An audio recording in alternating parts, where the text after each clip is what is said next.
fault to forget anything. I says, Linda, I don't know what to tell them. She said, just talk. Well, honey, I can do that till the cows come home, you know. And so I got to thinking, what would I want to talk about? And nothing really came to me. So I decided I would tell y'all about my cooking experiences. I am a wonderful cook, and we'll get to that in just a few minutes. But when she asked me to come back, it made me think about something that happened with my daddy years and years ago when I was a little girl. And yes, I was smaller than this and shorter than this at one time. And so we had gone to a neighbor's house and we were playing volleyball. That's what you did in Goshen Swamp. We didn't have a whole field because it's mostly muddy. And, you know, we played volleyball a lot. So Daddy said, it's time for us to go. And I said, well, I'm not ready. I want to play some more. He said, no, it's time to go.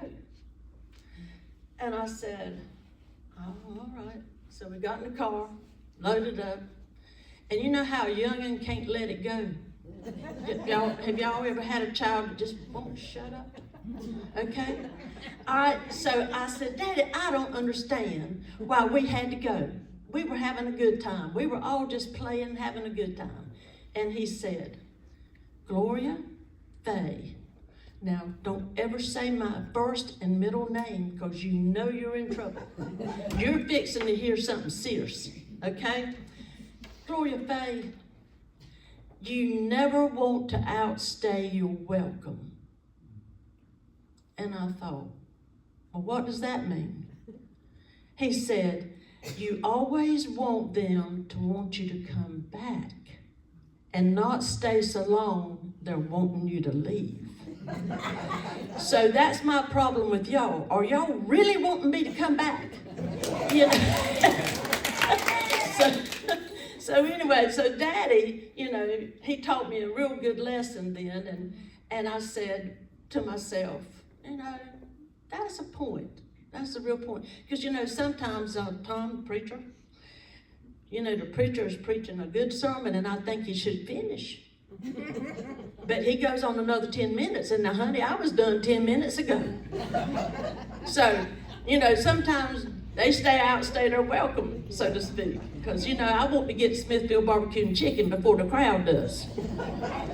So anyway, so that's pretty much how I don't want to outstay my welcome here, okay? So I said, well, I'm going to tell y'all how good a cook I am. All right, first of all, can I move around? Yes, sure. Okay. So first of all right, I was never clean enough to be in my mama's kitchen. My mama was a freak about cleanliness. Kind of like Linda Thigpen. My mama and Linda Thigpen are identical. In fact, we were switched at birth, I know. Because Linda, it was just like my mama. I mean, it's just like how my mama was. Mama would say, here's a wet rag to clean your hands with if we were in the car. It would be in a plastic Piggly Wiggly bag. And she would give me that rag so I could clean up, because I was never clean enough, never clean enough. Now there was a reason for that. The first thing was I like dogs. And so I would sneak the dog in the house, and Mama would know. She said, that dog's in the house.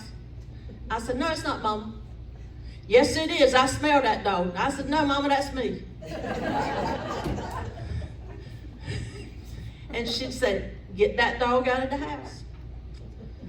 So I had to get the dog out of the house. I said, when I grow up, I'm going to have me a dog in the house. And I did. All my married life, I had a dog in the house till my last one passed away. And I said, I'm not getting another dog. I might tear up.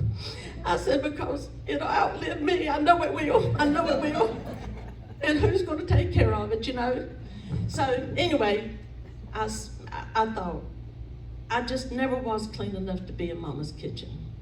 Now my sister, the one that does the pottery, she's younger. She's smarter than me, because she did things with Mama. She stayed in the house, not me. Daddy installed septic tanks for a living, okay? So I helped him build septic tanks, install septic tanks. I used to play hide and seek in the septic tank. Now these were empty. All right, just want you to know these have not been used. And because I could hide in it, I could jump in the septic tank. And the other kids were shorter than me, so they'd never find me. And I just stand there and they say, I can't find Gloria. I was in the septic tank, you know. So evidently I really wasn't clean enough for my mama, if you come to think about it. So one day, Daddy and I were on the farm. It was barn and tobacco time. Anybody ever barn tobacco here? Okay, that's a unique experience. I wish every child in America had to do it for four whole weeks. Don't you? They would learn how to work and sweat. So anyway, Daddy was driving the old John Deere tractor, and he said, we're going to go back to the house, and I'm going to take the tractor and trailer to the barn. Now, the trailer was not like a trailer like you think of today. It was what we put the tobacco in, and it was homemade, and it had wood wheels, and it had, you know, tobacco sheets on the side of it so the tobacco wouldn't fall out.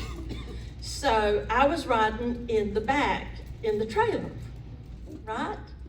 And so it was getting dark, it's time for supper. And Daddy said, I'm gonna take the trailer to the house and put it at the barn. Do you want to ride it with me? I said, yeah, Daddy. So I jumped in the trailer. Now, I told you my sister was a smart one, and you're gonna really believe that when I tell you what happened. So we go by the house, and I think, instead of walking back from the barn, I'll just jump off the trailer and, you know, go in the house. Well, I had an important lesson learned that day because, you know, there's two ends to a trailer. There's the one that you're supposed to jump off on the back. Well, I didn't pick that one. I picked the one between the tractor and the trailer. Now, folks, it'll come to you right quick you've done the wrong thing. So here I am, I'm in the dirt, and the trailer runs over me, and it goes right over my head. And thank the Lord, we had sand there. So my head kind of went down in the sand. And it was definitely hit and run because Daddy never saw it. He never knew that he had run over me. And so, you know, another thing I had learned from my dog was if you ever get water in your ears or dirt or something, you shake your head. So when the trailer finished running over me, and this is the truth, I kind of got up and shook my head like my dog would, you know. That didn't help any, you know, because I still think I had some dirt. I probably got sand in my ear today, folks, if you don't know God's truth. And so I go in the house, and what does my clean mama say to me? You are filthy. You go straight in the shower right now and clean up. And I said, but Mama, I want to tell you what happened. Now, I don't want to hear it now. You have some sand and dirt in my chicken. I am not going to have it. You go clean up. So I go and take the shower, come back out. We're all sitting at the table. And Daddy said, well, I didn't know you were going to, you know, jump off the trailer there at the house. He said, and I didn't know you were going to, but I got to the barn. I said, yeah, Daddy, I won't talk to you about that. And I said, you ran over me. He said, oh, I did not. And Mama's about that time says, is that red mark across your head? I said, yeah, I think that might be what it is. You know, sure enough. He said, I didn't run over you. I said, yeah, you did, Daddy. Hit and run. I mean, it's a clear example of hit and run. So, Mama and Daddy never said, well, are you okay? They never said that. I reckon since I had a chicken leg in my mouth, they figured I was. And so, anyway, that's the way life was with me. I was never clean enough. The only thing I was clean enough to do in the kitchen was to scrub the floor. That was it. And then, you know, Mama loved to shell butter beans, the best of any woman I've ever seen in my life. And she would give me and Kathy a pan of butter beans to shell. Now, I don't like butter beans. I'm sorry, I am not. Don't you put me a cooked vegetable in front of me because I ain't going to eat it. And I say, Mama, I'm not going to eat any of these, so why do I have to do it? And she said, you're not getting up until you shell that pan of beans. So, sure enough, I shelled that pan of beans. So then one day, I got big, went to Mount Olive College, went to Atlantic Christian College, met a guy, got married. Now, you know, marriage is, all right, Walter, I'm fixing to hit you hard, honey, okay? Marriage is a unique combination of people. Don't y'all think so? And you think, I love this boy. Woo. Well, I fell out of love with my boy right quick after we got married, because we were at the house and I didn't know how to cook, and I was just learning a little stuff, you know.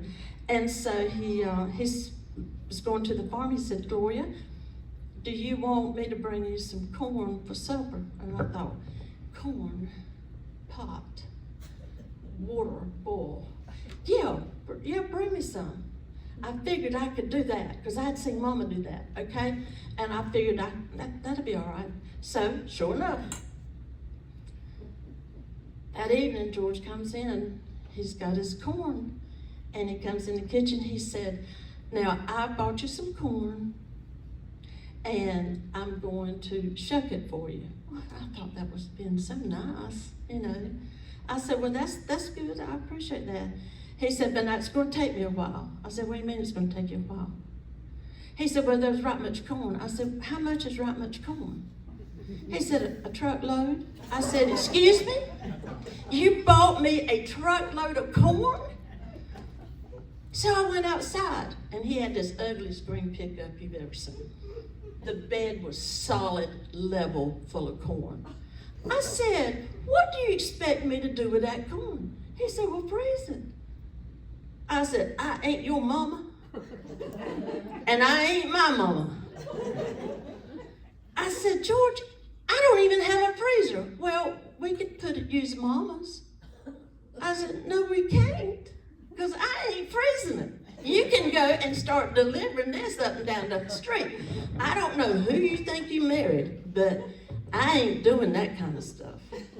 He looked at me like I was from outer space. He said, you know you are. I said, I know I ain't. I said, if you want this marriage over right now, we can go for it. I said, because if you expect me to do that, I just ain't doing it. A truckload of corn. I had a refrigerator that had a little freezer at the top and enough for some, milk and Pepsi Cola at the bottom. That was it. And he bought me a truckload of corn. Who does that? I tell you who does it. It's a man whose mom and daddy had lived through the Depression. My mama was born in the Depression, and those people didn't throw away nothing, and you froze and kept everything. Yes. And I said, you can go give it to your mama. I ain't doing it. I just ain't gonna do this. And so he finally accepted the fact. He said, well, do you want any of it? I said, I'll take 3 ears. I mean, that's all I was going to cook to begin with. I can't imagine. You want some corn? Sure. Truckload? Sure. No, not me. So, but I did boil 3 ears of corn that night, and he didn't say a whole lot. And he didn't say it was good corn either. It probably won't, because I didn't eat any of it. I was so mad. So anyway, so I never did cook like that. All right, so then, but I had a lot of good cooks to look at. My grandmama, my mama's mama, she was raised down at Holly Ridge. And during World War II, there was a camp there called Camp Davis. Anybody ever heard of it? Okay. It's not there now. So if you're worried about it, it's not there. But during the war, they didn't have enough barracks. So the guys slept in tents a lot. And they slept in my grandmama's front yard. Can you imagine? Growing up with a pile of men in tents in your front yard. Oh, I'd have never gone to school. But anyway, grandmama would feel bad for him. And so what she would do is she would cook a pan of biscuits for him. And my husband loved my mama's biscuits. That's why he married me. I know it is. And so he expected me to cook biscuits. Well, mine looked more like the Rocky Mountain Range than it did a biscuit. And so popping fresh was the best I could ever do. But my grandmama, she would cook and, oh, do y'all have little idiosyncrasies about what you can eat with and what you can't eat with? For example, Mama would tell me, you cannot eat fish and drink milk. You'll get sick. And I'm going, that's what they give us at school? We get a carton of milk and fish sticks, Mama. Well, don't you drink that milk when you get those fish. Don't you do that. Well, I didn't like milk anyway, so that wasn't a problem. But she wouldn't let me have the oysters that they would put on the grate in the backyard. Because, see, Granddaddy was a fisherman, so they ate out of the ocean. They had a garden and ate out of the ocean. And I think that's why they lived a long time. My grandmama, she was 97 when she died, and she was one of the young ones that died. And so her sister was over 100, and they all lived forever. You know, they just never died. In fact, I just had an aunt recently to die, and she was 105. So I asked my doctor the other day, one of those geriatric doctors, I asked him, what did that mean? He said, that means you're getting old, Gloria. I said, okay. So were you. And so, but anyway, grandmama, you know, she was just really good, and they would have those oysters, and they would sit back there and they'd eat them, and I wanted one so bad. And so finally, my Aunt Toki, who could shuck an oyster faster than, you know, that you can type or anything. I bet she could do 50 oysters every 30 seconds or something. She was good. And she only lived to be 103 though. So she died young too. And so anyway, I wanted oysters. Mama said, well, you cannot eat an oyster and have sweets. Now, I ain't the brightest bulb in the pack, but honey, they were sitting out there eating biscuits and drinking Pepsi-Colas and Coca-Colas and eating oysters, and I could have sworn there was sugar in that Pepsi. And I said, Mama, they're drinking drinks. Well, that don't count. You cannot have cake or candy or whatever, so very rarely could I eat really good seafood. I had to have sitting in the house and eat the butter beans and stuff that I didn't want. But anyway, grandmama, she was a great cook. They were all great cooks. I just didn't pick up on that, okay? I cook okay, and every once in a while I want something I cook, but I don't use my kitchen, do I, Linda? She's still shaking that head. So I have 3 kitchens, and out of the 3, none of them's been used. They are for resale value, and I want it to look good. So I got new appliances recently, and they look really, really pretty. And you know, I walk by and I go, you look good. You know, nothing's cooking on it. Now, I'm not going to cook it. I will put something on a grill, sausage or steak or pork chop or something. But no, I don't use my kitchen. I do use the microwave. I made Rice Krispie treats 2 nights ago. I was so impressed. They turned out really good, so I ate the whole bowl. But it's cereal, right? It's cereal. That's what it is. That's the way I put it in my head, that it was cereal. So anyway, I just don't want to use my appliances. And there's reasons for that. First of all, the kitchen is a dangerous place. I like to burn the house down because we had gotten a pizza. You know how they deliver them now at your house? Ain't that nice? And so we didn't eat it all, so I stuck it in the oven.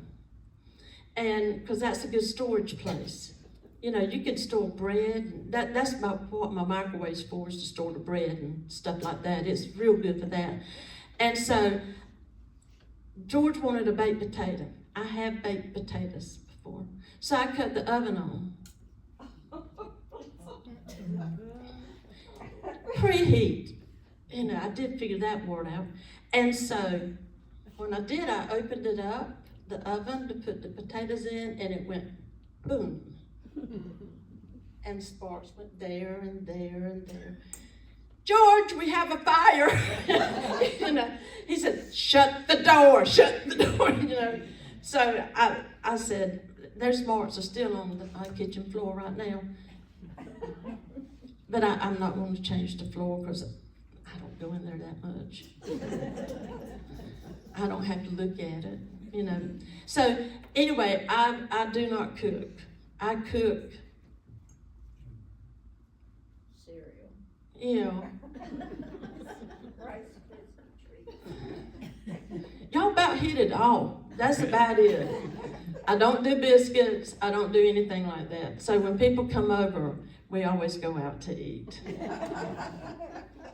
I did cook for y'all, Linda, Sandra. I did.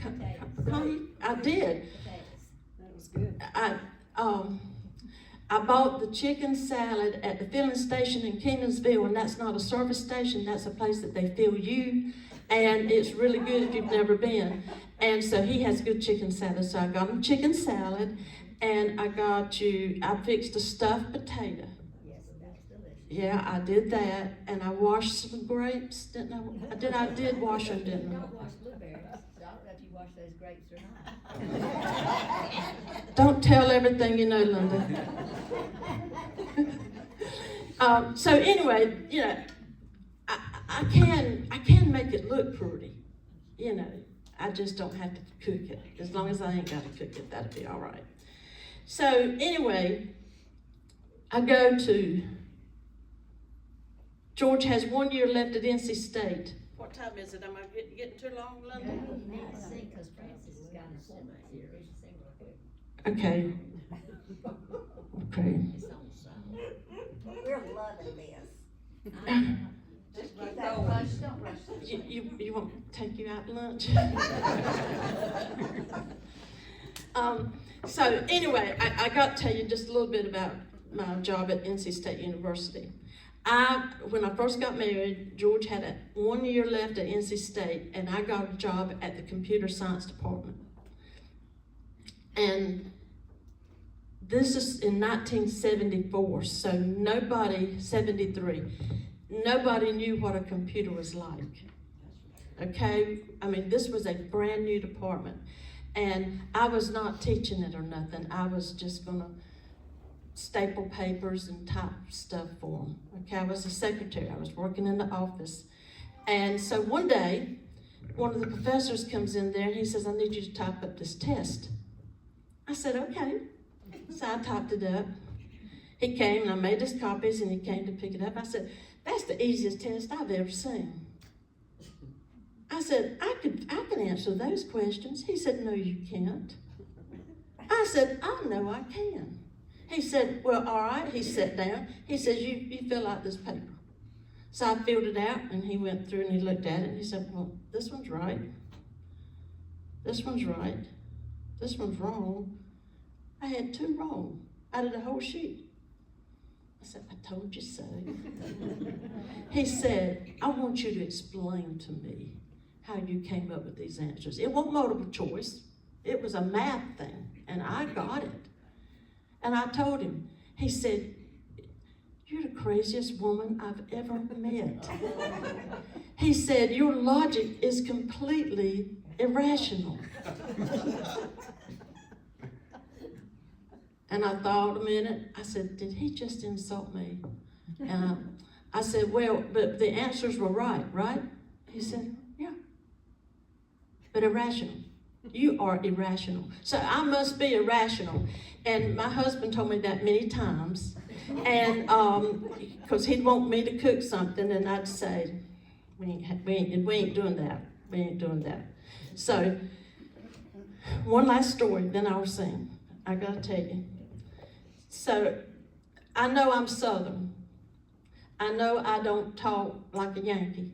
Anybody in here a Yankee? Okay. I'm going to talk really bad about y'all, okay? So I went to this meeting. It was a public relations national meeting, and I went by myself, and I was sitting at this table in Maryland. And it was one of these big round tables like that, and there was like 8 or 10 people around it. And I didn't have anybody to talk to. And they were talking to each other, and they were talking their Yankee talk, and I was just sitting there listening. And they had that banquet room on, really cold temperature. And I was sitting there, I was freezing just like this, just about to freeze. And nobody was saying anything to me, so if it's for me, tell them I'm busy. Sorry, Gloria. And so when they did, so when they did, they were all talking to each other, and I had on just a little sweater type thing, and I was just freezing. And finally, I say things and I don't know that I'm going to say it, just like I had no idea what I was going to tell y'all today. I had some ideas, but I hadn't got half of them. And so anyway, I just said out loud, well, it's cold enough in here to have a hog killing.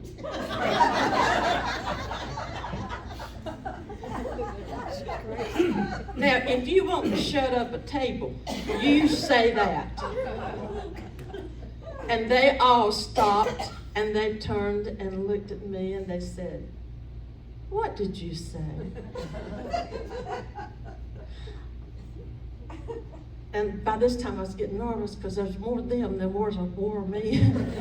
And I said it's cold enough in here to have a hog killing.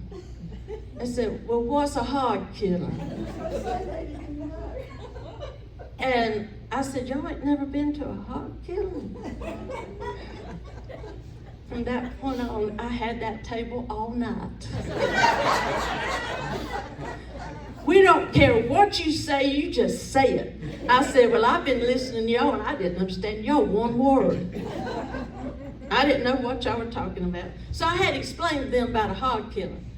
And that's where I really learned how to cook really good. Okay, so y'all know how to have a hog killing. George, I know you've had one, right? Okay, Daddy wouldn't let us watch them shoot the hogs. But you heard it, and then you were, upset until you ate the tender bone the next morning with the eggs. That was good.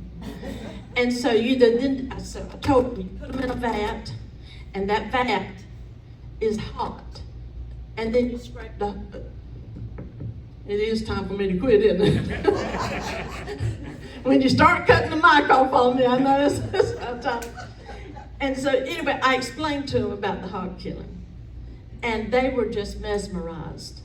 And they said, you're not making this up, are you? I said, of course not. How do you think you get those pork chops in the refrigerator, at the grocery store? Somebody had to have a hog killing. And I said, and you only did it in cold weather. You don't kill hogs in hot weather. And so they said, well, you have taught us a lot tonight. And, I hope I've taught you a lot tonight. I got it. I'm going to wind this thing down right now. So, in the Bible, I do have to bring the Lord into my life because He's the only one that understands what I go through, And so, anyway, there's a lot of events in the Bible that are dealt around food.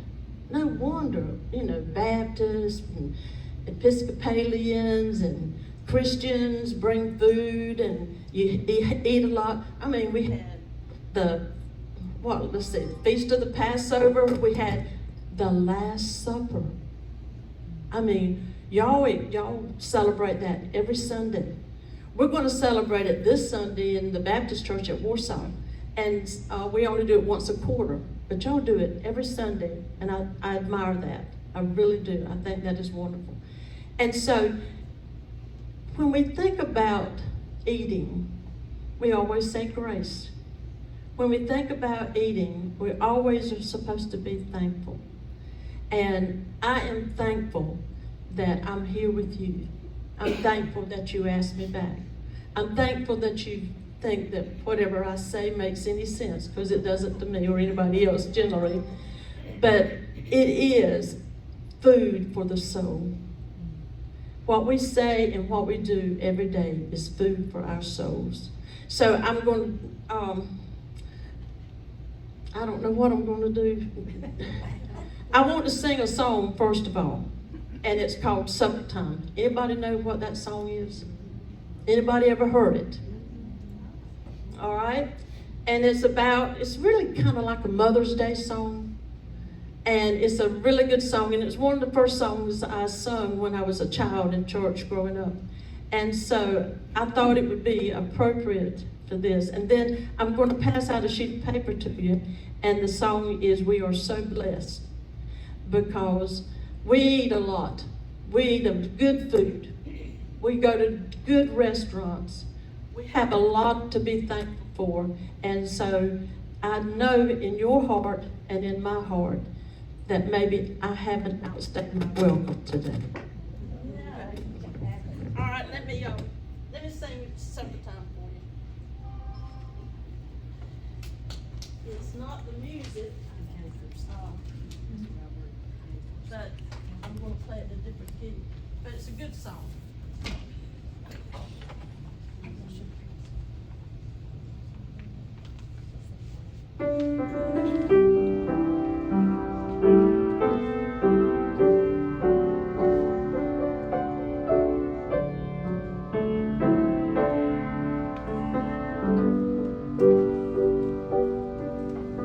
When I was but a girl in days of childhood, I used to play till evening shadows fall. Then winding down that old familiar pathway, I heard my mother call to set up sun.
I'm sorry, I got to go get my hair cut. I know.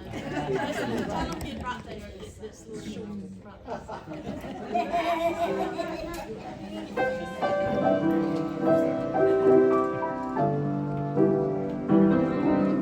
Y'all know we are so blessed. George knows it. Come here, honey. Andrew, you can help me sing it.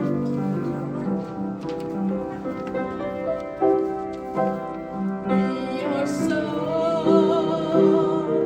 blessed by the gifts from your hand. I just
There's